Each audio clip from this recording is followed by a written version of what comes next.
generator AVR, automatic voltage regulator. Ito yung nagre-regulate ng output voltage ng ating generator. Tingnan natin.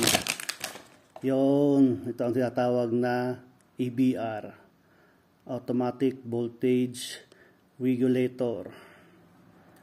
Meron siyang pang-adjust ng frequency. Ito, pihitin mo lang. Pakunti-kunti lang. Tapos, stability. Pag yung generator nyo, taas baba ang voltahe. Meron siyang stability. Paano nyo yan? Tapos, yung running hour, pag hindi siya mapakali, stability pa rin. Tapos, yung voltahe, yan.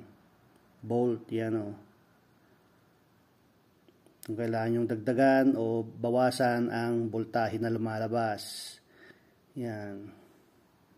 Pihit nyo lang yun. O, nandyan naman yan. O, dito yung exciter winding. Tsaka yung supply. Heatsink. Ito ang nag-absorb ng init.